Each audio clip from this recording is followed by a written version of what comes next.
Hola, ¿qué tal? Muy buenas tardes a todos. Sean bienvenidos al seminario de Física Gravitacional y Geométrica. Como saben, pues este es nuestro último seminario del semestre y hoy tenemos el gusto de tener con nosotros al doctor Diego González. Permítanme comentarles un poco sobre el doctor Diego. Él actualmente, pues, pertenece al Escuela de Ingeniería Mecánica y Electrónica del IPN y está realizando un postdoc en el CIMBESTAB, si no me En equivoco. el CIMBESTAF, en el departamento de física. Ok. Diego realizó su doctorado, también en el CIMBESTAB. Posteriormente realizó una estancia postdoctoral en la UNAM y es miembro del Sistema Nacional de Investigadores en nivel uno. El doctor Diego es autor de más de 20 artículos científicos y también es autor de un libro titulado Gravedad de dos formas, formulación de Plebanski de la relatividad general y la modificación de esta propuesta por Krasnov. Sus investigaciones se centran en la relatividad general, entrelazamiento cuántico y gravedad BF. De hecho, eso es lo que hoy va a estar hablando, con su presentación titulada Formulaciones BF de la gravedad de Einstein sin traza. Adelante, Diego. Solo un segundo, oculto la imagen de todos, ya. Aunque me siento como hablando solo. ¿Sí me escuchan apropiadamente? Sí, se te Sí, escucha sí, sí, te bien. Muy escuchamos. bien, muy bien. Entonces, inicio. En este trabajo, efectivamente, voy a hablar sobre formulaciones totalmente invariantes bajo difeomorfismos de la gravedad sin traza. Este es un trabajo que realicé en conjunto, en colaboración con el profesor Merced Montesinos del CIMBESTAB, con quien estoy realizando esta estancia de investigación postdoctoral en el CIMBESTAB. Lo que les voy a presentar es parte de los resultados obtenidos en este trabajo, los cuales publicamos en la revista PRD en diciembre del año pasado. Muy bien, ¿de qué se trata esta charla? Poco tiempo después de que Einstein propuso su teoría de la relatividad general, también propuso otra teoría alternativa de la gravitación. En esta teoría alternativa de la gravitación, él, en lugar de considerar las ecuaciones de la relatividad general, lo que hizo fue tomar la parte sin traza de estas ecuaciones de la relatividad general, y esas fueron las que consideró como las ecuaciones para describir el campo gravitatorio. Entonces, en la gravedad sin traza, nosotros lo que tenemos es la parte sin traza de las ecuaciones de la relatividad general. Ahora bien, por otro lado, nosotros sabemos que en relatividad general la conservación del tensor momento-energía surge como consecuencia de la segunda identidad de Bianchi. Sin embargo, aquí, en la gravedad sin traza, esto no ocurre. Y por esta razón, nosotros tenemos que introducir esta conservación del tensor momento-energía como una suposición independiente. El punto relevante aquí es que la parte sin traza de las ecuaciones de la relatividad general, junto con esta suposición independiente de la conservación del tensor momento-energía, nos da los mismos resultados consistentes de la relatividad general, no los arruinan. Sin embargo, sí hay una ventaja, y la ventaja es que ahora la constante cosmológica surge como una constante de integración implicada por la segunda identidad de Bianchi. De esta manera, nosotros lo que tenemos en la gravedad sin traza es que ahora la constante cosmológica es una constante de integración, repito, y ya no es un parámetro universal de la teoría como ocurre en la relatividad general. En la constante cosmológica en relatividad general es un parámetro universal. Esto tiene consecuencias. Por ejemplo, en la relatividad general, la constante cosmológica tiene un valor para todo el tipo de las soluciones de las ecuaciones de campo. Sin embargo, en la gravedad sin traza, nosotros podríamos tener un valor de constante cosmológica para una configuración gravitacional distinta. O sea, si tenemos distintas configuraciones gravitacionales, podríamos tener distintos valores de la constante cosmológica. Podríamos tener dos agujeros negros y los dos corresponder a un distinto valor de constante cosmológica. Adicionalmente, esto tiene también la implicación de que ahora la constante cosmológica ya no estaría relacionada con la energía del vacío cuántico del modelo estándar. Sin embargo, la gravedad sin traza no nos da explicación de por qué la constante cosmológica tiene el valor pequeño que tiene. Ahora bien, a pesar de que la gravedad sin traza fue propuesta por Einstein hace más de 100 años, ¿Mm?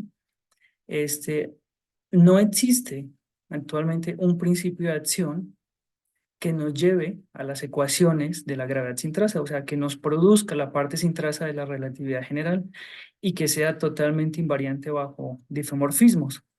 Entonces, ese fue justamente el problema que nosotros abordamos y es de lo que les voy a hablar. Ahora, una teoría muy cercana a la gravedad sin traza es la gravedad unimodular. En la gravedad unimodular, también se considera la parte sin traza de las ecuaciones de la relatividad general como fundamentales. También hay que introducir la conservación del tensor momento-energía. Sin embargo, la gravedad unimodular, y por eso su nombre unimodular, implica una condición adicional sobre el tensor métrico, y usualmente esa condición, o bueno, esa condición es que se fija el determinante del tensor métrico, y es por eso que se llama condición unimodular, usualmente lo fijan a 1. Y como consecuencia, digamos, de esa condición unimodular, los principios de acción que llevan a las ecuaciones de la gravedad unimodular, es decir, a la parte sin traza de las ecuaciones de la relatividad general, no son totalmente invariantes bajo difeomorfismos por la condición unimodular. Ejemplos de esto se pueden encontrar en el paper de Anderson, de Weinberg. Estos usan justamente la acción de Einstein-Hilbert y introducen ya sea un campo que se encuentre fijo o justamente aplican directamente la condición unimodular para de esa forma poder obtener la parte sin traza de las ecuaciones de Einstein. Por otra parte, hay otro principio de acción que se conoce bien, es el principio de acción de Teitelboim, y ese principio de acción usualmente se conoce como la versión o como un principio de acción que sí es invariante bajo difeomorfismos. Sin embargo, cuando uno revisa con cuidado qué es lo que tenemos en ese caso de ese principio de acción de Nov y Teitelboim, lo que encuentra es que en realidad lo que se tiene son las ecuaciones de la relatividad general y estas se obtienen utilizando, en este caso, una condición unimodular generalizada que restringe al volumen que se tiene. Entonces, digamos que estrictamente hablando, no lleva a la parte sin traza de las ecuaciones de la relatividad general. Es más, aquí en este caso, la constante cosmológica no surge, como en este caso, implicada por la segunda identidad de Bianchi. Entonces, digamos que, en resumidas cuentas, estrictamente hablando, no existe un principio de acción que sea totalmente invariante bajo difeomorfismos y que nos produzca las ecuaciones de la gravedad sin traza, es decir, la parte sin traza de las ecuaciones de la relatividad general. Pues ese fue el problema que nosotros comenzamos a abordar y lo que obtuvimos es que solucionamos el problema, ese viejo problema, y encontramos efectivamente un principio de acción que sí es totalmente invariante bajo difeomorfismos y que nos permite obtener las ecuaciones de la gravedad sin traza. Algunas características de este principio de acción, que es, digamos, el protagonista de hoy, es que es de tipo BF. Adicionalmente, como les decía, es totalmente invariante bajo difeomorfismos.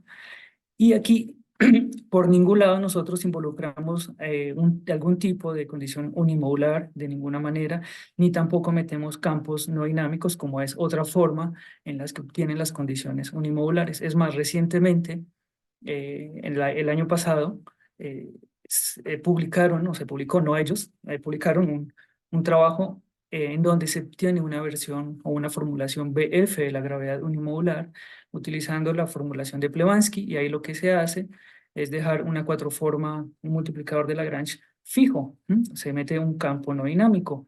Entonces, nosotros, digamos, enfatizo aquí, nuestro principio de acción no involucra de ninguna manera ninguna condición unimodular, ni involucra campos no dinámicos, es totalmente invariante bajo difeomorfismos. Adicionalmente, voy a presentar otro principio de acción que nos describe la gravedad sin traza, es equivalente a y voy a dar una generalización, que es otro principio de acción, el cual describe la gravedad sin traza, pero tiene la novedad de que involucra un parámetro libre. Ese parámetro libre aparece a nivel de la lagrangiana pero no arruina de que no resulten, efectivamente no modifica las ecuaciones de la gravedad sin traza. Entonces, en cierto sentido, este parámetro podría jugar, o es algo análogo a como lo que sucede con el parámetro de Mircea en la acción de Holz. Ese parámetro de Mircea está en la acción de Holz, pero eso no evita de que lo que nos resulten son las ecuaciones de la relatividad general. Entonces, fundamentalmente de esto es lo que les voy a hablar el día de hoy. No es una charla sobre gravedad unimodular, ya que no tenemos la condición unimodular. Es una charla sobre gravedad sin traza. Muy bien, teniendo en cuenta esto, el plan de la charla es el siguiente. Quiero comenzar con una breve introducción a lo que es gravedad BF, que es un principio de acción de tipo BF, cómo es o la formulación BF de la relatividad general, y quiero, presentar esa formulación BF real de la relatividad general justamente para compararla con la formulación BF que nosotros obtuvimos para la gravedad sin traza. Luego vamos a revisar las ecuaciones de la gravedad sin traza y vamos a ver cómo surge la constante cosmológica implicada por la segunda identidad de Bianchi. Luego voy a presentarles una formulación que también obtuvimos de las ecuaciones de la gravedad sin traza, pero en esta ocasión, a diferencia de lo que vamos a hacer acá, que es en términos de métrica, vamos a tener esa formulación de las ecuaciones de la gravedad sin traza, pero en el formalismo de primer orden, en términos de tetra y conexión, y ahí vamos a ver, una interpretación bonita que sale. Luego, ya vamos a meternos en el principio de acción BF que nosotros encontramos para la gravedad sin traza. Vamos a ver sus ecuaciones de movimiento.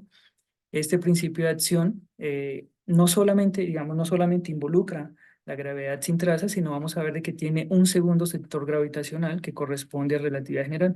Es decir, nuestros principios de acción, eso sucede en general con los que tenemos acá, nuestros principios de acción describen la gravedad sin traza, pero también tienen un sector gravitacional que corresponde a la relatividad general. Esto no, no es un hecho nuevo en las teorías BF reales. Algunas de estas describen relatividad general y también tienen un sector topológico. Entonces, solamente que en este caso no tenemos un sector topológico, sino que tenemos dos sectores gravitacionales, uno de la gravedad sin traza y otro que corresponde a relatividad general. Y luego ya nos vamos a ver el principio de acción generalizado. En los dos casos, bueno, sobre todo en este lo voy a hacer explícitamente, les voy a mostrar cómo la gravedad sin traza surge a partir de las ecuaciones de movimiento de esta formulación BF. Muy bien, entonces comencemos con la primera parte de la charla que hace referencia a las teorías BF en sí. Cuando nosotros hablamos de una teoría BF, estamos hablando de una teoría que se encuentra descrita por este principio de acción. Aquí simplemente, como su nombre lo indica, por eso se llama BF, tenemos unas Bs y tenemos una F. ¿Pero qué son las Bs? Las Bs simplemente son un conjunto de formas diferenciales. Simplemente estas formas, estrictamente hablando, si nosotros tenemos una variedad d-dimensional, entonces ellas son d menos dos formas. Por ejemplo, si estamos hablando de un espacio tres-dimensional, d vale 3 y entonces las b simplemente son un conjunto de no formas. En el caso cuatro-dimensional, entonces estaríamos hablando que son dos formas y así sucesivamente. La F simplemente es la curvatura de una conexión que nosotros tomemos del grupo interno que estemos considerando. Por ejemplo, si nosotros en particular consideramos el caso de cuatro dimensiones y con un grupo interno SO3 o SO4, entonces este simplemente sería el principio de acción BF. Aquí estas Bs sería un conjunto de 6 dos formas y los índices corren de 0 a 3. Y por este lado, esta F sería la curvatura de esta conexión, que sería una conexión de SO3,1 o SO4, según el que se considere. Ahora, si vamos a examinar las ecuaciones de movimiento que resultan, entonces de variar con respecto a la conexión, lo que se encuentra es la derivada covariante de la B, y esta derivada covariante es definida en términos de esa conexión, y si variamos respecto a la B, entonces lo que encontramos, se ve directamente, es que la curvatura es 0. ¿Eso qué implica? Eso implica que la conexión es plana. Sin embargo, el hecho de que la conexión sea plana no es un hecho que ocurra en relatividad general y por lo tanto uno lo que tiene que hacer si quiere obtener relatividad general es modificar la teoría BF. De hecho, así sola, una teoría BF tiene carácter topológico. Cuando uno la modifica, la teoría BF pierde ese carácter topológico. En particular, tiene 0 grados de libertad y cuando se modifica, entonces adquiere, en particular, si se considera relatividad general, entonces adquiere los 2 grados de libertad de la relatividad general. En general, cuando nosotros estamos hablando de gravedad BF, estamos hablando eh, de todas aquellas formulaciones de la gravedad que pueden ser expresadas como una teoría BF deformada. Cuando hablamos de teoría BF deformada, es en el siguiente sentido. Nosotros vamos a tener el término BF, del cual ya les hablé, y tenemos que adicionar las modificaciones. Esas modificaciones van a corresponder a términos de dos tipos. El primer tipo de término que nosotros vamos a tener es un término que va a involucrar constricciones sobre los campos B. Y estas constricciones van a ser impuestas por ciertos multiplicadores de Lagrange. Ejemplo de una acción de este tipo va a ser simplemente la primera acción de tipo BF que se encontró para la relatividad general, es decir, la formulación de Plebanski, que ella emplea unos campos que son complejos. El otro tipo de modificación que uno puede tener para construir una teoría BF modificada es considerar agregar términos de potenciales. Esos potenciales simplemente van a ir construidos en términos de las Bs. Y también puede formular la relatividad general simplemente usando teoría BF y términos de potenciales. Hace no más de 6 años en la literatura se reportó ya un principio de acción que involucraba simplemente una B, el término BF y términos de potenciales. Entonces podemos tener dos tipos de modificaciones, con constricciones sobre los campos B o con potenciales. Ahora, ¿pero por qué son interesantes o qué es lo atractivo de las teorías BF? Las teorías BF, digamos que uno de sus atractivos es que en ningún lado aparece la métrica. Aquí las que juegan el papel fundamental son las Bs. Sin embargo, si uno está interesado en reconstruir la métrica, lo puede hacer a través de la métrica de Urbanki. Es una métrica que se construye puramente a través de las Bs y de esa manera puede traer de regreso la métrica a la teoría. Pero sería una métrica, digamos, construida a posteriori utilizando la solución que encuentre para las Bs.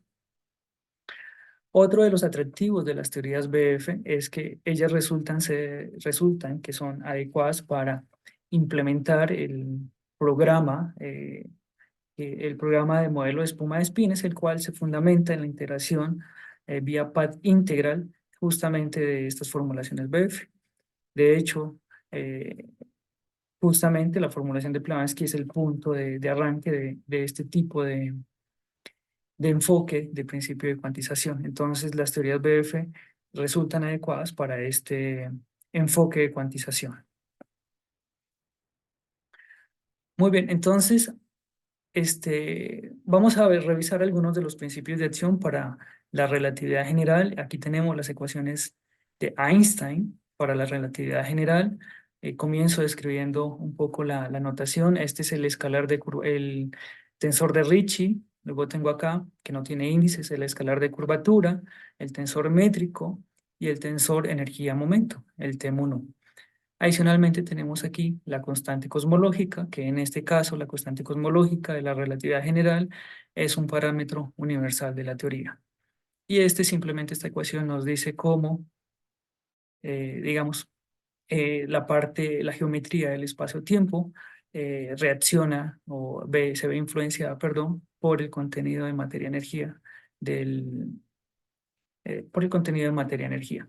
Ahora, este principio de acción, estas ecuaciones de movimiento se pueden obtener a partir de un principio de acción. El primer principio de acción que hizo esto fue el principio de acción de Einstein-Hilbert, que es digamos, este primer término es lo que se conoce como la acción de Einstein-Hilbert, y este terminito es lo que nos lleva a la parte de materia. Sin embargo, se han dado muchos más principios de acción que producen las ecuaciones de la relatividad general. Y, por ejemplo, si nosotros nos pasamos al formalismo de primer orden, al formalismo de Cartan, en donde nosotros tenemos que las variables fundamentales, pues ya no es la métrica, sino es un marco ortonormal de tétradas, las es, y tenemos una conexión. Entonces, lo que tenemos es justamente el principio de acción de Palatini. En este principio de acción de Palatini, aquí tendríamos que R sería la dos forma de curvatura, justamente la curvatura de esta conexión. Y eh, digamos, este principio de acción tiene ventaja sobre este principio de acción, el de Einstein-Hilbert, en el sentido de que este permite el acoplamiento de materia fermiónica, ya que, digamos, permite involucrar torsión. Adicionalmente, algo que quiero, digamos, que se note, aunque resulta obvio, es que si yo tengo aquí mis ecuaciones de la relatividad general, las cuales tienen la constante cosmológica, entonces los principios de acción tienen que involucrar la constante cosmológica también como un parámetro. Esto va a ser algo que no va a ocurrir justamente en las ecuaciones de la gravedad sin traza, porque las ecuaciones no involucran la constante cosmológica. Diego, ¿puedo preguntar algo? Sí, sí, sí. Con respecto a la acción de Palatini, ¿hay alguna restricción sobre la dimensionalidad o hay que considerar algún criterio extra que se deba satisfacer sobre pues, las tétradas o la conexión misma? No, la conexión es la conexión en general. A ver, la conexión de entrada, digamos, no se asume que sea la conexión de spin, sino eso surge de las mismas ecuaciones de movimiento. ¿Sí? Las mismas, o sea, Por ejemplo, la que está ahí es pues la clásica para 4 dimensiones, o estoy ajá. equivocado. Sí, Si sí, yo quisiera extenderme a 5 dimensiones o algo de ese estilo, ¿habría alguna modificación? sí, pero en este momento no tengo presente la modificación, te soy sincero. Ok, ok, gracias. Sí, disculpe. Sí, pero aquí en principio, digamos, esta permite torsión y la misma teoría me dice que, sí, bueno, si no hay materia fermiónica o materia que requiera el acoplamiento a través de la conexión, entonces simplemente me va a salir que la torsión es cero. ¿Mm? Ok, por otro lado tenemos la formulación BF para la relatividad general. Esta no es la única formulación que nosotros tenemos de tipo BF para la relatividad general. Hay formulaciones complejas como es la formulación de Plebanski. Esta es una formulación que se dio después, es una formulación real. Aquí nosotros lo que tenemos es que vamos a considerar que el grupo interno es SO3,1 en el caso de signatura lorentziana o SO4 en el caso de signatura euclidiana. Y tenemos las Bs, que es un conjunto de 6 dos formas. Todos los campos que se involucran van a ser reales. Tenemos la curvatura de la conexión, que explícitamente tiene esta forma. Y adicionalmente vamos a tener unos multiplicadores de Lagrange. Uno de los multiplicadores es este campo phi. Y ese campo phi va a tener, digamos, estas simetrías. Va a ser antisimétrico en el primer par de índices. También lo va a hacer en el segundo par de índices y él va a ser simétrico ante el intercambio de pares. Entonces, este campo, digamos, va a jugar un papel fundamental porque es el que me va a imponer las constricciones sobre los campos B. Este es un principio de acción en el cual nosotros tenemos términos que involucran constricciones en los campos B. Ahora, nosotros tenemos aquí una mu, y esa mu es una cuatro forma, y esa cuatro forma lo que va a hacer es imponer una constricción justamente sobre esta función g que va a depender de las trazas de este phi. Para las trazas del phi voy a tener dos posibilidades.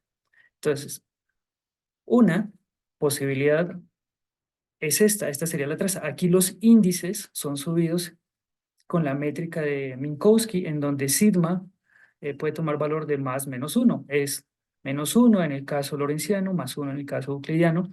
Y entonces aquí tendríamos una posibilidad, tomar esta traza, o en el caso donde G sea la G2, tomaríamos la traza con este tensor que es totalmente antisimétrico y es tal que epsilon 0, 1, 2, 3 vale 1. Entonces tenemos esas dos posibilidades por ahora y en un momento les comento esta. Entonces, si nosotros tomamos en cuenta, digamos, la posibilidad G1, con ese principio de acción se puede escribir relatividad general en el caso de signatura lorentziana. Si nosotros tomamos en cuenta, en lugar de esta G, tomamos esta G2, entonces Aquí, digamos, resulta algo interesante porque se puede describir relatividad general, lo que resulta, ese sería un sector que describe el principio de acción, pero este principio de acción también tendría un sector topológico y ese sector topológico estaría asociado con el término de Holtz. Entonces, nótese que era un poco lo que les decía al inicio de la charla, de que estos principios de acción pueden tener dos sectores. Este tiene un sector que es gravitacional, que corresponde a relatividad general, y tiene otro que corresponde a un término topológico. Luego, más adelante, se propuso un tercer caso, una generalización, que es la G3, en donde se hace una combinación justamente de lo que se tiene en G1 y de lo que se tiene en G2, y se meten aquí unos parámetros arbitrarios A1 y A2. El principio de acción construido con esta G3 es lo que se conoce como la formulación o la acción CMPR, justamente por el profesor Capovilla, por Montesinos, por Prieto y por el profesor Rojas. Estrictamente no, digamos explícitamente, cuando uno toma esta G3 y la pone acá, entonces el principio de acción toma esta forma. Ya cuando uno hace la variación respecto al multiplicador de Lagrange, al phi, le salen estas ecuaciones que están acá. Estas ecuaciones se conocen como las condiciones de simplicidad. Y nótese que aquí nos aparece la métrica de Minkowski y aquí nos aparece este tensor que es totalmente antisimétrico. Y luego cuando se solucionan este conjunto de ecuaciones, las condiciones de simplicidad, trae, digamos, la expresión de la B, de las dos formas, justamente en términos de la tétrada. Y aquí vamos a tener un dual interno y ese dual interno lo vamos a definir de esta forma. Simplemente está dado por ese epsilon que es totalmente antisimétrico. Entonces tenemos el dual interno y tenemos esta combinación de E. Esa es la solución general, en donde alfa y beta vienen relacionadas con el A1 y el A2 que nos aparece en el principio de acción mediante esta relación. Si uno agarra esta solución y la sustituye de regreso en el principio de acción, entonces, puesto que es solución de la constricción, todos estos términos desaparecen y va a quedar este término sustituido acá y nos va a llevar a este principio de acción, que también es bien conocido, es la acción de Holtz, en donde aquí van a aparecer justamente el alfa y el beta, y el cociente de alfa y beta es lo que se conoce como el parámetro de Mircea. Este es un principio de acción para relatividad general, y el hecho que se tenga aquí este terminito que se conoce como el término o el término de Holtz no afecta las ecuaciones de movimiento, en el sentido de que el parámetro va a desaparecer y se siguen obteniendo las ecuaciones de la relatividad general.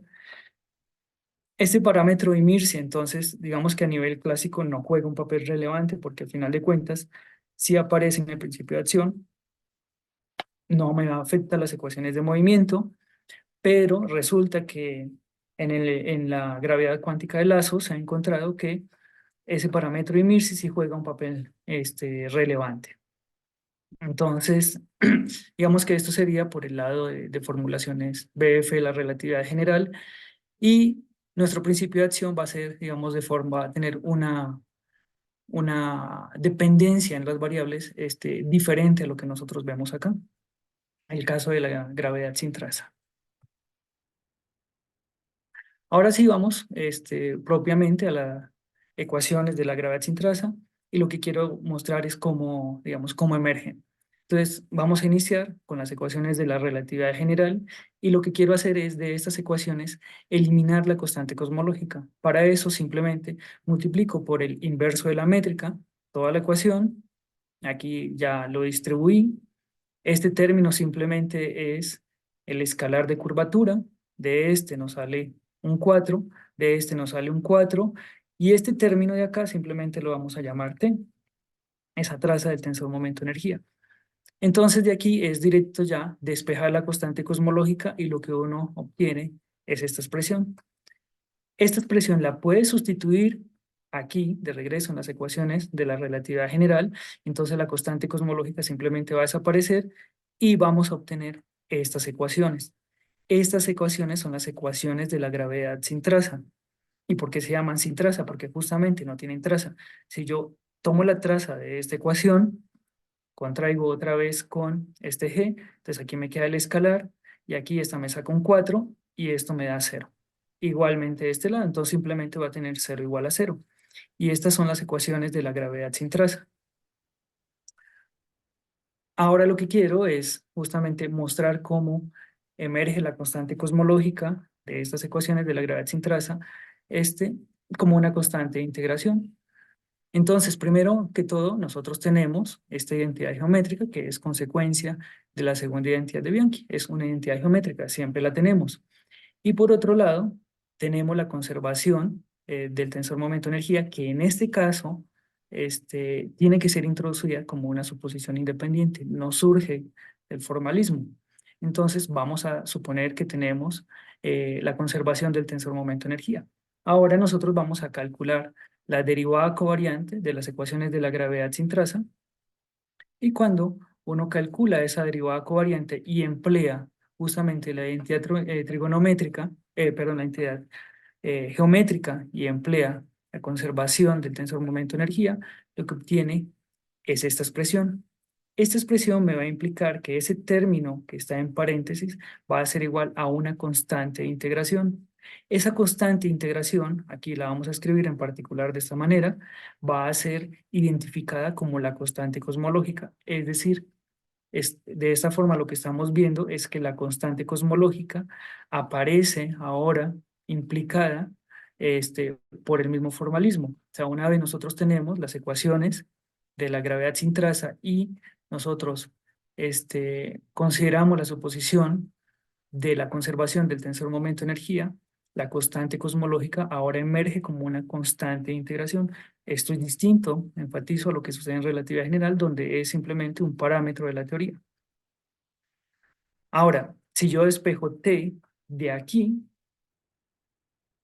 y cuando lo despeje lo regreso y lo sustituyo en mis ecuaciones sin traza, simplemente voy a recuperar estas ecuaciones, pero con una diferencia grande, de que la constante que me queda acá ya no va a ser la constante cosmológica como parámetro universal, sino va a ser la constante lambda, que es una constante de integración.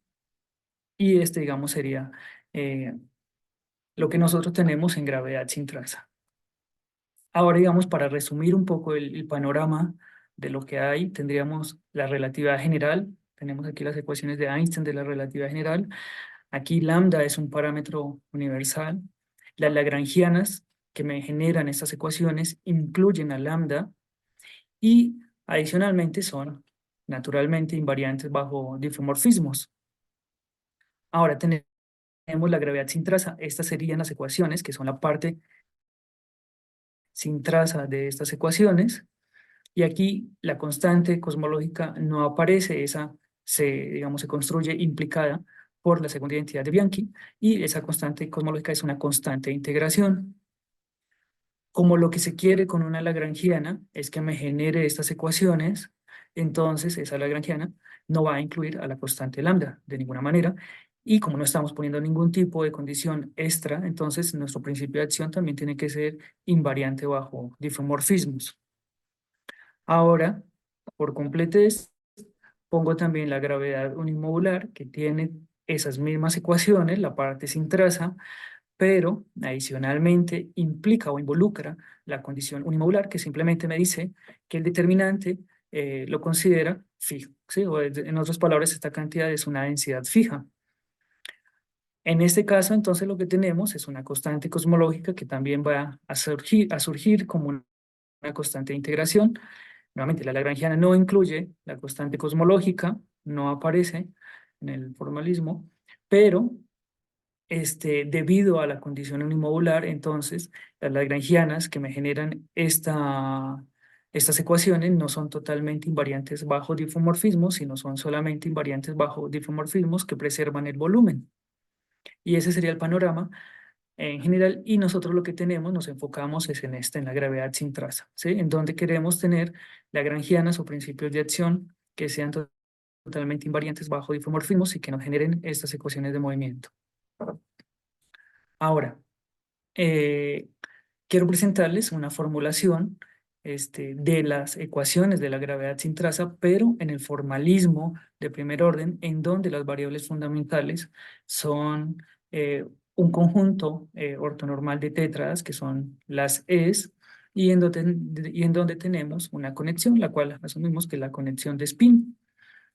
Esta sería la forma en donde nosotros podemos expresar las ecuaciones de la gravedad sin traza con materia. Entonces veamos cada uno de los términos. Este R es la curvatura de la conexión, que va a ser la conexión de spin, es una dos forma.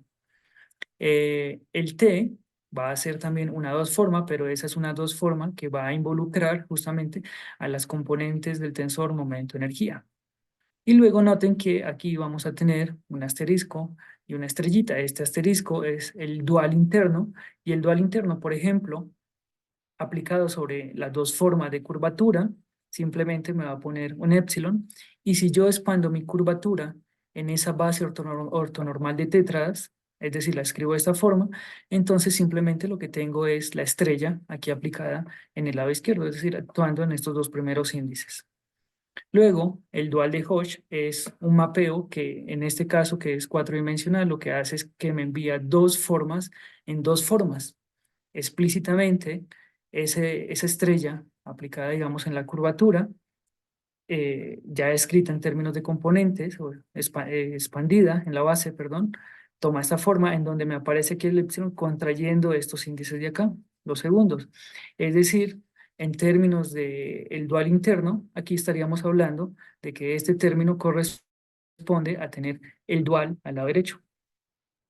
Entonces, de esta manera, esta, digamos, es una formulación alternativa de la gravedad sin traza, y lo que me está diciendo es que las ecuaciones de la gravedad sin traza son equivalentes a la igualdad entre duales internos, entre el dual interno y el dual de Hodge de esta cantidad. Digamos que esta es una identidad no trivial porque a priori, de entrada, el dual interno y el dual de Hodge no tienen nada que ver, no están relacionados.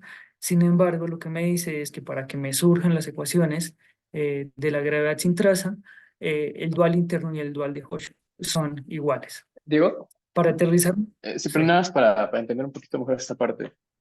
Por ejemplo, Ajá, los duales usualmente se definen como la acción de la forma de volumen, ¿no? De tu variedad sobre lo que estás sí, dualizando. Entonces, en sí. este caso, el interno está actuando de una forma de volumen sin densidad de enfrente, nada más la unidad o algo Ujú, así. ujú. ¿Y el de Hodge qué sería? Porque no lo veo muy claro.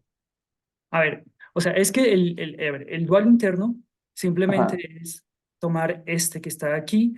sí. A ver, aquí recuerden que, o sea, no es que tengamos un 1, recuerden que estamos en un marco ortonormal y entonces tenemos la métrica de Minkowski. Sí, es Minkowski, ¿no? Ujú. Sí, es la métrica de Minkowski, eso es lo que tenemos acá.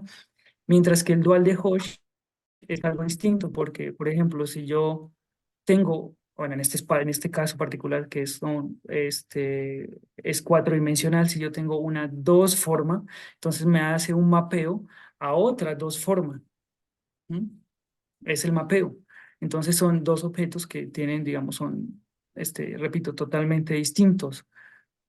Si estuviera en un espacio, qué sé yo, de 5 dimensiones y tengo una dos forma, entonces lo que hace es que me la envía a una tres forma, Ok, a ok, una ok. n menos dos forma en ese caso. Ya. Entonces son dos objetos que son totalmente distintos, y lo que estamos diciendo acá es simplemente que las ecuaciones de Einstein sin traza implican, en este caso cuatridimensional, la igualdad entre estos dos objetos, y que a propósito esta igualdad, digamos, solamente entre dual interno y dual de Hodge, solamente la tendríamos en este caso cuatridimensional, en Sí, donde el dual me envía de dos formas a dos formas.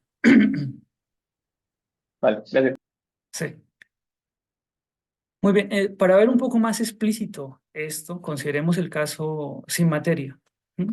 Entonces, en el caso sin materia, nosotros podríamos expresar estas ecuaciones simplemente de esta forma, o sea, tomando cero este término y este lo paso al otro lado. Entonces, simplemente estas serían las ecuaciones de la gravedad sin traza.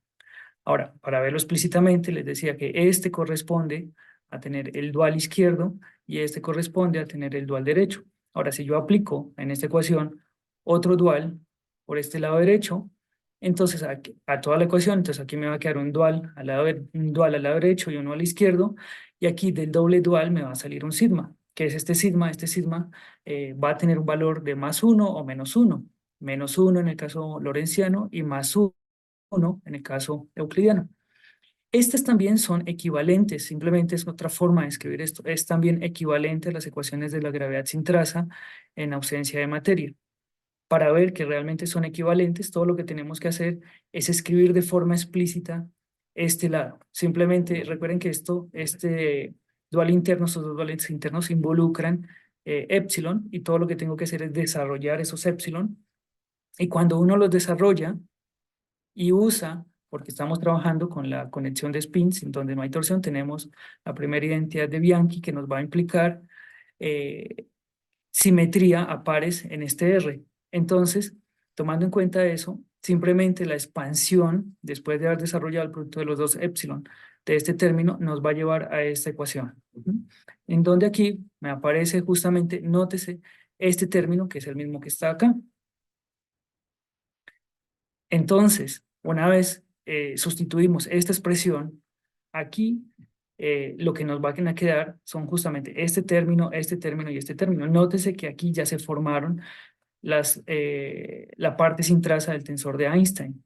Todo lo que ahora tengo que hacer es tomar una traza de estas ecuaciones y me van a implicar justamente las ecuaciones de la gravedad sin traza. Aquí tenemos la métrica de Minkowski.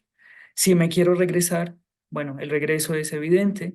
Tengo que tomar en cuenta que esto es 0, y entonces aquí tengo 0, 0, 0, 0, y me va a quedar que esto es igual a esto. Entonces, ahí digamos que vemos la equivalencia que tenemos entre esta formulación y esta formulación. Y esta sería, digamos, la formulación en términos en el formalismo de primer orden. Ahora sí pasemos al principio de acción, BF, para la gravedad sin traza. Aquí nuevamente vamos a, como en el caso de la BF real para relatividad general, vamos a considerar SO3,1 como grupo interno para el caso lorentziano y SO4 como grupo interno para el caso euclidiano. Nuevamente los índices los subimos y los bajamos con la métrica de Minkowski. Y tenemos nuestras B's, que son un conjunto de 6 dos formas que van a ser reales. La F, que es la curvatura de la conexión, es una conexión de SO3,1 o SO4 según el caso. Y tenemos nuestro multiplicador de Lagrange, que va a tener las mismas simetrías que en el caso de la relatividad general. Es decir, él va a ser antisimétrico en el primer par de índices, en el segundo par de índices también, y va a ser simétrico ante el intercambio a pares. Y lo primero que quiero que se note, digamos, es la presencia de ese, o cómo involucra, cómo se introduce este multiplicador de Lagrange y la diferencia que tenemos con el caso de relatividad general. En el caso de relatividad general, nosotros teníamos aquí simplemente un phi. Aquí lo estamos haciendo a través del dual interno, un término que tiene un dual interno a la izquierda y otro término que tiene un dual interno a la derecha.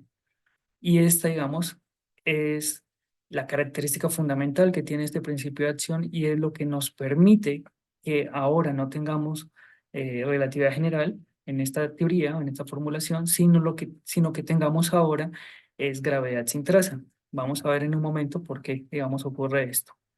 Adicionalmente, aquí también tenemos una cuatroforma mu, y esa cuatroforma mu me va a imponer esta restricción de que esta traza de ese multiplicador de Lagrange sea igual a 0. Entonces, aquí un par de características para resaltar. Absolutamente todos los campos involucrados son dinámicos, no hay ningún campo que se encuentre fijo, no usamos, digamos, ningún tipo de constricción unimodular, y de este principio de acción van a surgir las ecuaciones de la gravedad sin traza como un sector gravitacional, y adicionalmente van a surgir las ecuaciones de la relatividad general sin constante cosmológica como el otro sector gravitacional. Entonces, veamos cómo ocurre esto. Estas son las ecuaciones de movimiento de ese principio de acción. Nótese que estas serían, digamos, las constricciones que resultan sobre los campos B, que son distintas a las que tenemos en el otro caso. Y aquí tenemos el dual interno y aquí tenemos el dual interno. Aquí básicamente es la cuestión para ver, digamos, que surge la relatividad, la gravedad sin traza, es un poco como el efecto dominó, vamos solucionando una a una, y vamos viendo la implicación hasta construir las ecuaciones de la teoría. Entonces, cuando se solucionan esta ecuación, que es la ecuación de las Bs, lo que se encuentra es que tenemos dos tipos de solución en términos de las tétradas. Este sería el primer tipo de solución, simplemente es E/E, y este sería el segundo tipo de solución en donde nosotros tenemos el dual interno. Es decir, aquí tenemos un épsilon introducidos de forma implícita. Ahora, esta solución va a corresponder al primer sector que vamos a llamar, que es el sector de gravedad sin traza. Es decir, con esta solución vamos a obtener la gravedad sin traza, las ecuaciones de la gravedad sin traza.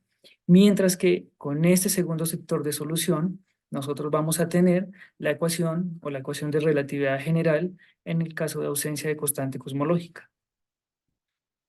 Para cualquiera de los dos casos, si yo tomo cualquiera de las dos Bs, de las dos soluciones, esta o esta, y si la sustituimos en la segunda ecuación, entonces simplemente lo que vamos a encontrar es que la derivada covariante de la E es igual a 0, lo cual a su vez me va a implicar de que no tenemos torsión y que por lo tanto nuestra conexión es simplemente la conexión de spin. Ahora, esto aplica, repito, para cualquiera de los dos sectores. Estamos hablando de la conexión de spin, digamos, como es natural en este tipo de teorías. Ahora, vamos a centrarnos justamente en el sector 1 de gravedad sin traza. Noten que, como les decía, vamos como en cascada. Entonces ya vimos esta, ahora vamos a ver qué sucede con esta. Y usando esta solución de la B. Es decir, vamos a la ecuación que viene de la curvatura, tomando en cuenta que tenemos esta solución.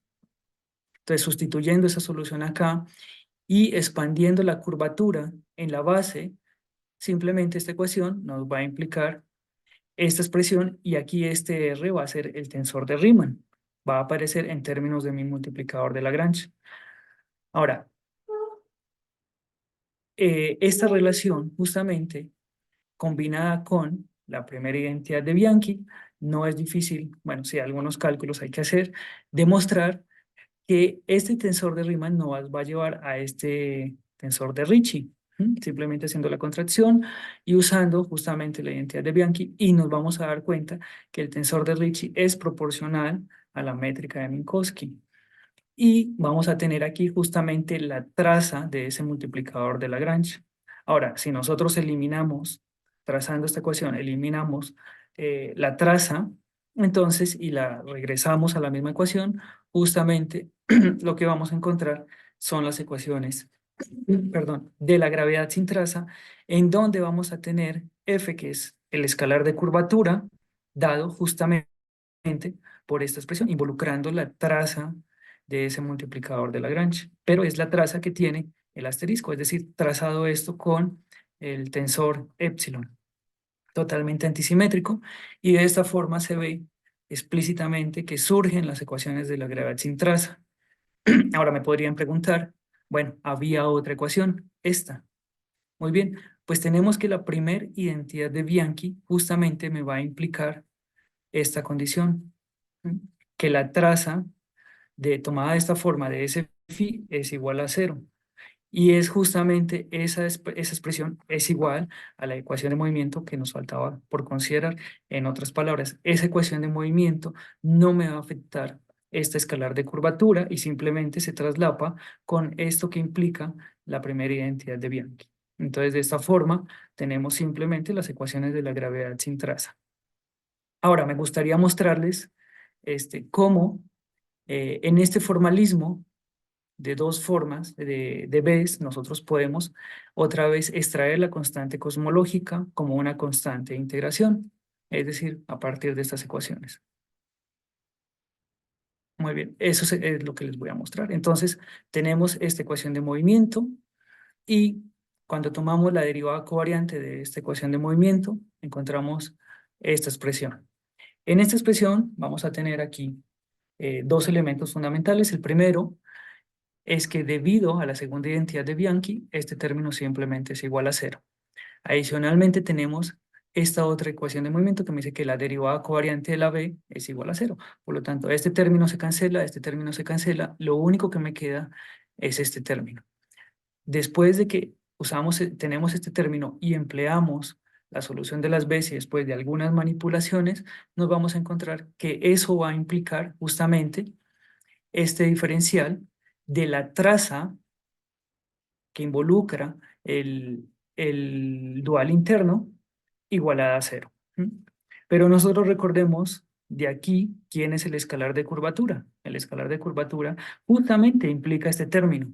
Entonces, en otras palabras, nosotros lo que vamos a tener aquí es el diferencial del escalar de curvatura, y eso me va a implicar entonces que ese escalar de curvatura tiene que ser igual a una constante de integración. Introducimos el lambda y esa va a ser la constante de integración. Esa sería la constante cosmológica. Entonces, nótese que en este formalismo, en términos de dos formas también sale la constante, se puede ver cómo sale la constante cosmológica como una constante de integración implicada por la segunda identidad de Bianchi. Ok, ahora tenemos otro sector gravitacional por ver, que es el sector de relatividad general. Entonces, aquí retomamos esa ecuación de la curvatura que nosotros teníamos, pero ahora vamos a ver justamente el otro sector de soluciones para las B, si tenemos ese sector que dependía justamente de ese dual interno que se ve acá. Una vez lo sustituimos acá y expandimos la F en términos de sus componentes en el marco ortonormal, entonces lo que encontramos es el tensor de Riemann. De esta manera, otra vez usando esta relación y la primera identidad de Bianchi, lo que se encuentra para el tensor de Ricci es simplemente esta expresión. Nótese acá, nótese que aparece en esta ocasión la traza, pero tomada justamente de esta manera. Pero teníamos la otra ecuación de movimiento que justamente me dice que esa traza es igual a cero. Por lo tanto, este tensor de Ricci simplemente es igual a cero y tenemos las ecuaciones de la relatividad general sin constante cosmológica.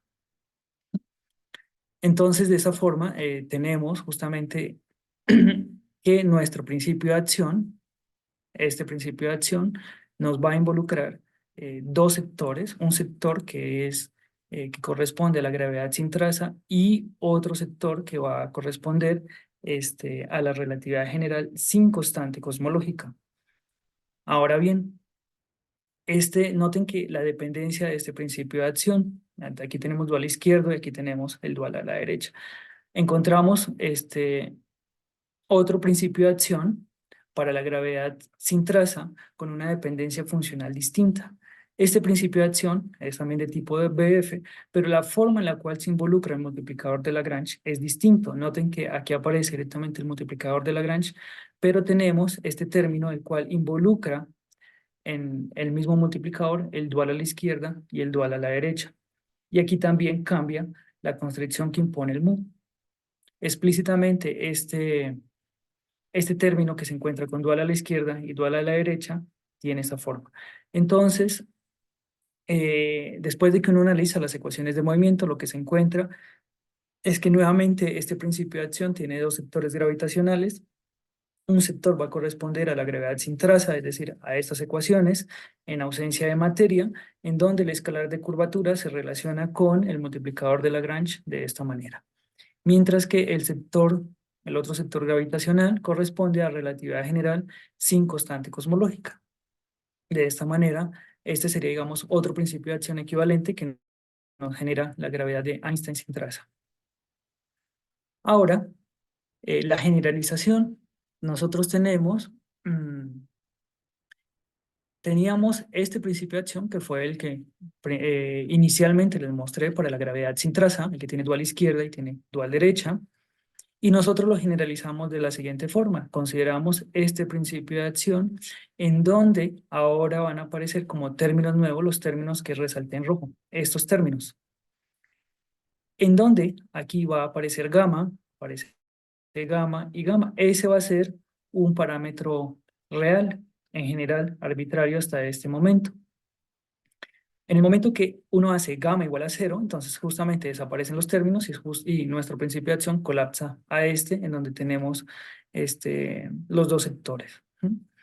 Mientras que lo novedoso de este principio de acción ocurre cuando consideramos gamma distinto de 0. Lo que ocurre es que el principio de acción también describe la gravedad sin traza y adicionalmente tiene el sector de relatividad general. En otras palabras, lo que se tiene en esta situación es que la presencia de los términos que involucran ese parámetro gamma no afectan las ecuaciones de la gravedad sin traza ni afectan las ecuaciones de la relatividad general.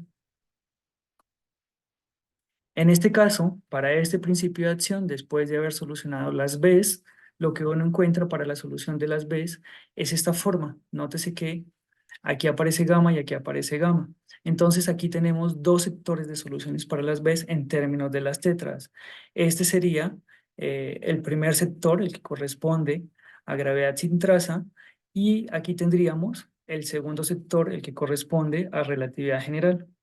En este caso hay que hacer, digamos, un análisis análogo al como hicimos en el primer principio de acción que les mostré, y lo que uno encuentra son las ecuaciones de la gravedad sin traza, pero en este caso F, el escalar de curvatura, viene dado por esta expresión. Entonces se obtienen exactamente las ecuaciones de la gravedad sin traza. Adicionalmente, en el caso de la relatividad general, uno lo que encuentra justamente es que el tensor de Ricci es igual a cero, que son las ecuaciones de la relatividad general en ausencia de constante cosmológica y sin materia. Entonces, de esta manera, lo que tenemos en este principio de acción es un parámetro gamma, el cual no altera que me salgan, que me resulten las ecuaciones de la gravedad sin traza, ni altera que me resulten las ecuaciones de la relatividad general. En este sentido, nosotros podríamos decir que este principio de acción es análogo al principio de acción CMPR, en el sentido de que ese principio de acción es también análogo a la acción de Holtz, la cual involucra un parámetro arbitrario, en ese caso el parámetro de Mirci, y ese parámetro de Mirci no modifica, no afecta las ecuaciones resultantes de la teoría. Entonces tenemos un parámetro nuevo que nosotros involucramos que como que cumple un rol similar al parámetro que se involucra en la acción CMPR. Muy bien, finalmente, algunas conclusiones, digamos, las voy a dar de manera resumen de lo que hicimos y, digamos, también voy a mencionar algunas cosas por hacer, o en las que estamos trabajando. Entonces, lo que les he mostrado son principios, son los primeros principios de acción que se obtienen para para la gravedad sin traza. Antes de estos principios de acción que les presenté hoy, no habían principios de acción que nos lleven a las ecuaciones de la gravedad sin traza. Eso es lo fundamental, más allá que si son de tipo BF o no, lo fundamental es que son los primeros principios de acción que logran hacer esto, de generar las ecuaciones de la gravedad sin traza, y lo hacen sin involucrar ningún tipo de estructura no dinámica, de campo no dinámico, o lo hacen también sin involucrar ningún tipo de condición unimodular, y digamos que esa es la novedad de lo que se obtiene hoy. Adicionalmente, vimos cómo la constante cosmológica emerge también en el formalismo BF como una constante de integración. Y una de las ventajas que tienen estos principios de acción es que justamente no solamente describen la gravedad sin traza, sino también son principios de acción para la relatividad general. Tienen los dos sectores. Ahora, algo interesante en este último principio que les presenté, que es realmente lo relevante, es que este principio involucra un parámetro libre y es un parámetro que aparece a nivel del principio de acción, pero que luego no me va a afectar que me resulten las ecuaciones de la gravedad sin traza o de la gravedad general, de la relatividad general. Entonces, bueno, ahora cosas por hacer, pues hay bastantes cosas por hacer, digamos, esto es bastante nuevo, hay muchas cosas por explorar. Una cosa, digamos, clara que hay que hacer es tratar de incorporar campos de materia, hacer análisis hamiltonianos, considerar otras dimensiones, digamos que hay muchas extensiones que se pueden hacer, y pues adicionalmente, como nosotros estamos hablando, estas formulaciones son de tipo BF, entonces valdría la pena explorar qué sucede cuando se intenta hacer la cuantización empleando o dentro del programa del modelo de espuma de spin y ver, digamos, en particular qué sucedería con este último principio de acción en el que involucra el parámetro gamma y ver si este parámetro gamma también o juega, digamos, algún papel relevante. Entonces, por mi parte sería todo y les agradezco por la atención que me prestaron. Muchas gracias. Muchas gracias, Diego. Pasamos a la parte de las preguntas. ¿Alguien del público tenga alguna pregunta? Bueno, en lo que se van animando, una curiosidad. En este caso, donde pones este parámetro que también te da como tal las ecuaciones de las mismas ecuaciones de la relatividad sin traza, se ha tratado de hacer, por ejemplo, un conteo de los grados de libertad, considerando esto. Sí. ¿Qué le pasa a No, los... no hemos, o sea, deben No han generar, hecho el análisis hamiltoniano, creo que he mencionado. exactamente, tenemos hecho el análisis hamiltoniano, pero pues en principio no debería afectar el número, el conteo de grados de libertad. Mm, Pero es una de las cosas que, como digo, hacer análisis hamiltonianos de estos principios de acción es lo que sigue en la tarea, ¿no? Lo que tenemos ahí en la lista de cosas por hacer. Ok, pero que tengas las mismas ecuaciones dinámicas no quiere decir que tengas los mismos grados de libertad, ¿no? Habría que ver qué resulta ahí. Ok. Otra parte, mencionabas eh, esta parte de la constante cosmológica, que Ajá, se entiende como la energía de vacío en relatividad general del Sol. Aquí ujú, hablabas sobre esta nueva constante de integración. ujú. ¿Cómo se entiende aquí de forma física?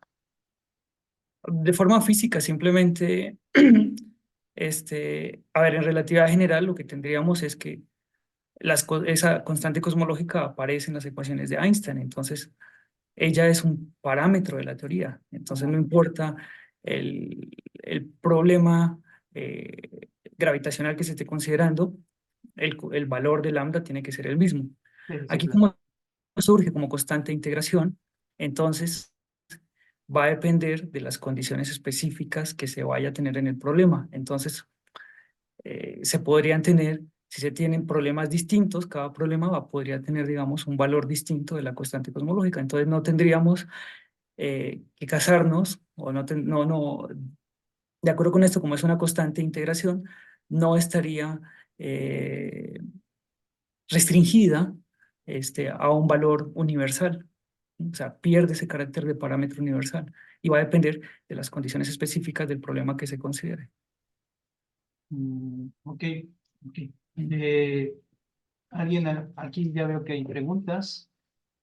Una pregunta de Pepe. Dice, ¿hay ventajas o limitaciones significativas que haya notado en este modelo? Bueno, una crítica que se hace del modelo es justamente que uno tenga que introducir justamente la conservación del tensor momento-energía como una hipótesis. Eso es una crítica que se hace porque pues, en relatividad general surge como consecuencia de las mismas ecuaciones y de la segunda identidad de Bianchi. Entonces, digamos que esa parte podría verse como una crítica. Ahora, por el lado justamente de una de las ventajas de lo que motiva justamente es el punto de la constante cosmológica que ahora justamente desliga la constante cosmológica a estar relacionada con la energía del vacío. ¿Mm? Entonces, en ese sentido, digamos que podría abrir las puertas a considerar otras cosas. Bien. Creo que Julio tenía la mano levantada. Sí, gracias. Mira, qué bueno que mencionas lo de la conservación de energía momentum, Ujú. porque, o sea, si tenemos justamente un tensor T que viene de un principio de acción, la conservación más, o sea, está a la par del lado de digamos, del lado izquierdo tenemos por cuestión de la identidad de Bianchi, pero el lado derecho también se puede garantizar por las propias ecuaciones de movimiento de la materia, ¿no? Independientemente del lado izquierdo. Aquí en la gravedad sin traza, Bueno, estoy pensando en gravedad normalita.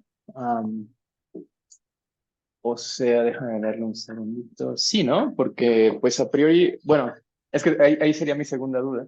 Porque también se puede entender como que estás cambiando el acoplamiento mínimo, No, ¿verdad? simplemente, digamos, lo que estoy diciendo es que si uno asume, o sea, porque no sale como producto de la teoría como en relatividad general, en uno tiene las ecuaciones de Einstein, usa la Ujú, segunda identidad de Bianchi, ujú, inmediatamente emerge como resultado de esa forma particular que tienen las ecuaciones de la relatividad general, emerge la ujú. conservación del tensor momento-energía. No sucede acá. Aquí lo que sucede es justamente que para que le salga puramente la constante cosmológica como una constante de integración, tiene que asumir esto, y si no, de lo contrario, si no lo asume, que es una posibilidad, algunos, digamos, lo hacen, tendríamos una violación del tensor momento-energía, un término extra debido a una violación del tensor momento-energía. Mira, ya sé cómo replantearte. O sea, si a final de cuentas el tensor de energía momentum está calculado con la prescripción de Rosenfeld, o sea, como la variación de raíz cuadrada, de la energía de materia, etcétera, por invariancia bajo difomorfismos, su conservación está garantizada mediante las ecuaciones de movimiento de la materia como tal. O sea, independientemente de lo que pase del lado de geometría. No estoy seguro. No estoy seguro. No. No, no. Vale, vale. Sí. Ok. Le- Adelante, Iván. ¿Qué tal? Sí, me di cuenta cuando propones utilizar este modelo de teorías BF, Ujú, que los dos sectores resultantes de la teoría de la gravedad sin traza y la relatividad ujú, general resultan pues como dos soluciones, ¿no? Que ujú. representan los dos sectores, pero estos están relacionados, me parece, mediante precisamente A el ver, dual interno, ¿no? de regreso. ¿Te refieres a esto? Es exactamente esta parte, este, donde parece que tenemos esta relación por ejemplo, del sector de gravedad sin traza con el sector de relatividad general, precisamente utilizando el dual interno.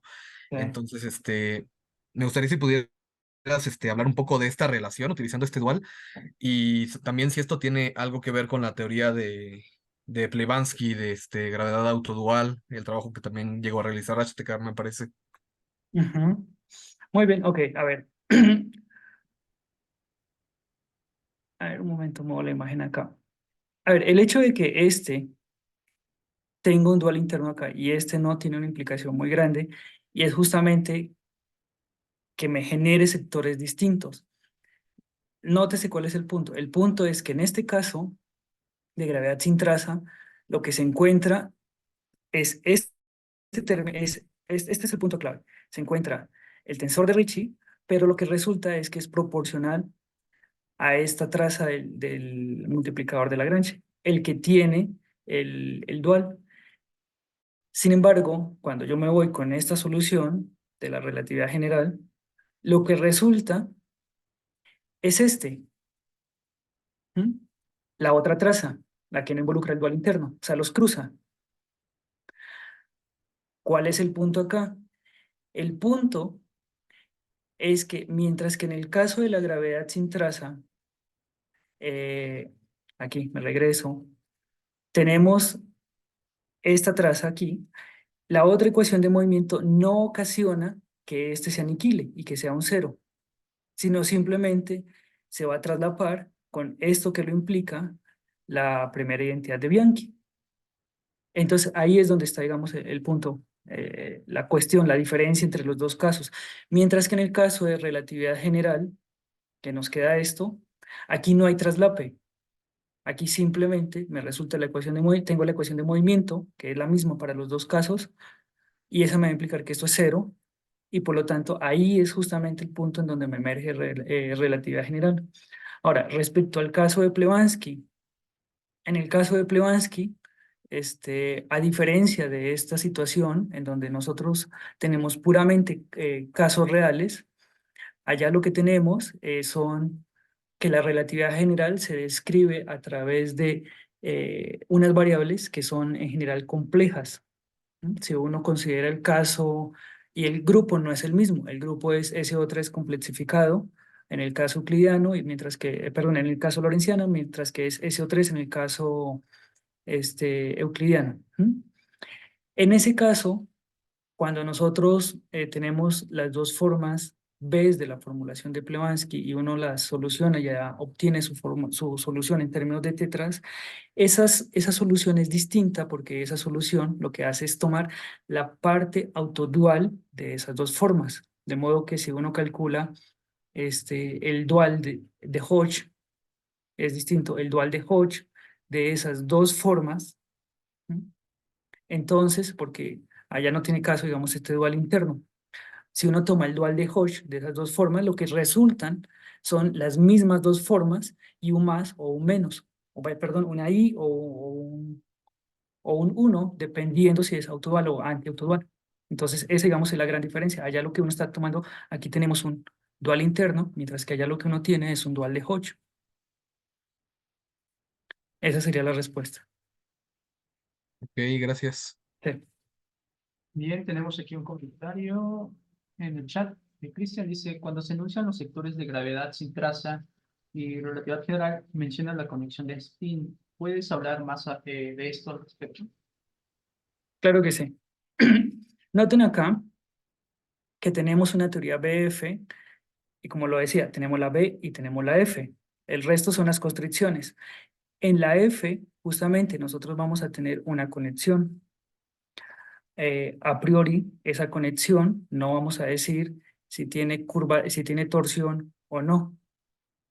Simplemente tenemos una conexión. De solucionar las B's encontramos esta expresión y cuando regresamos esta B, aquí noten que esta sería la ecuación de movimiento que resulta de variar con respecto a la A. Nos queda la derivada covariante justamente respecto a la conexión.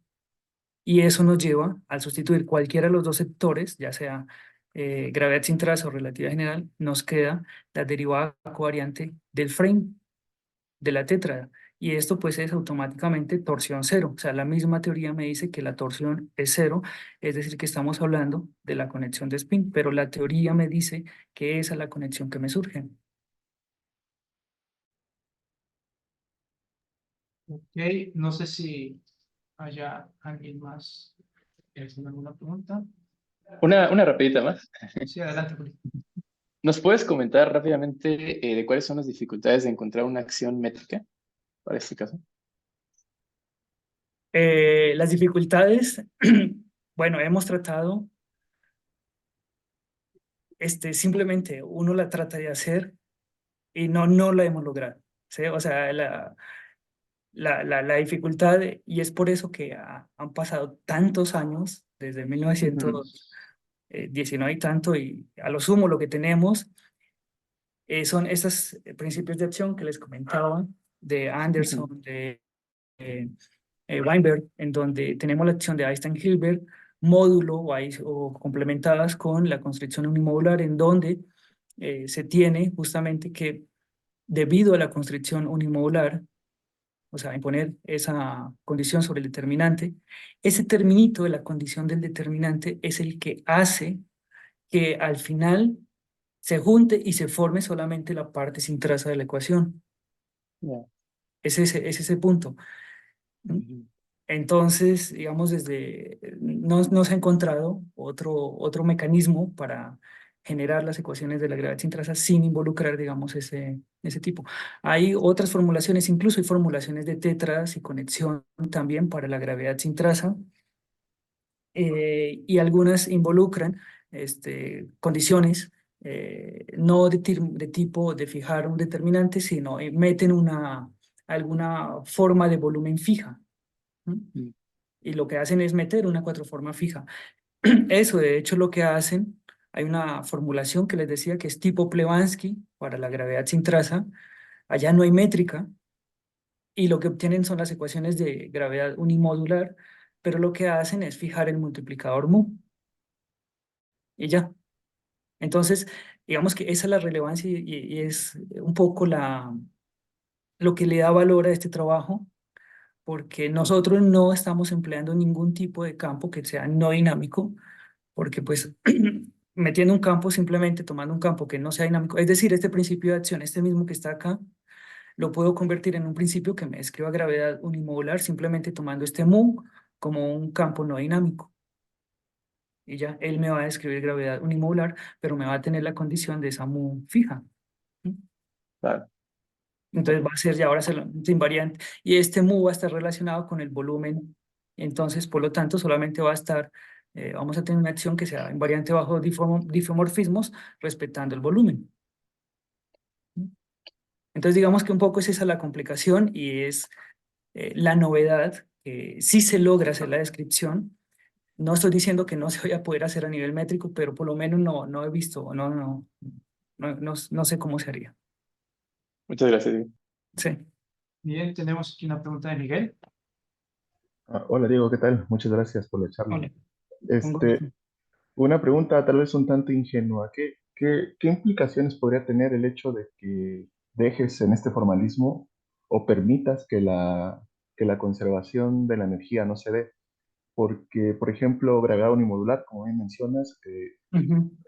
ahí aparece este término de difusión y demás, que hace que no se conserve la energía, y de hecho hay quien argumenta que puede tener orígenes cuánticos y todo esto. Ajá, eso. Pero acá, ¿qué pasaría?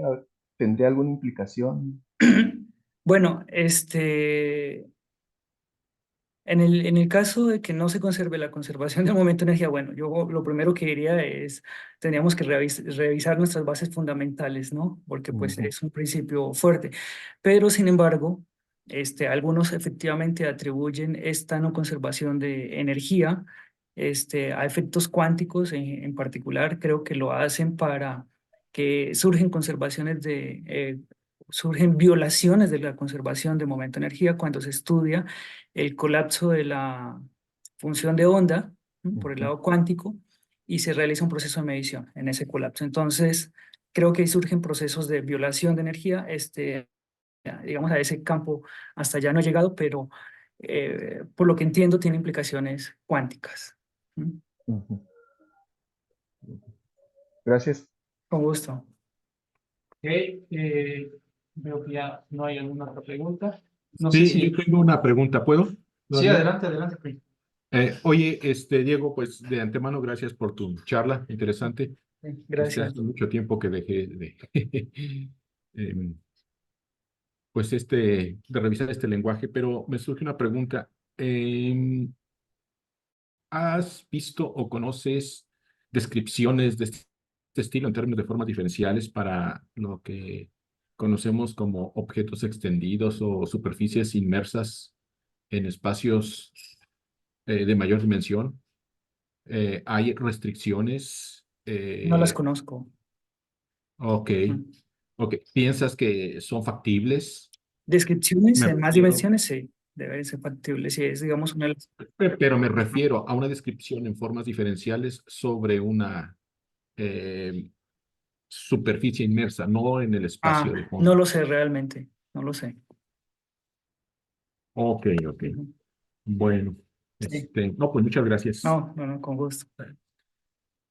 Bien, creo que ya no hay alguna otra pregunta. Ok, no sé si quieras agregar algo, Diego. No. Finalmente, muchas gracias por la invitación, a Julio en particular, al seminario. Les agradezco mucho. Ha sido muy grato compartir con ustedes y bueno, nos veremos en una próxima oportunidad. Muchas gracias. Diego, en breve vamos a enviarte tu constancia. Y bueno, todos los demás, como saben, pues este es nuestro último seminario de este semestre y vamos a estar viendo en el siguiente periodo.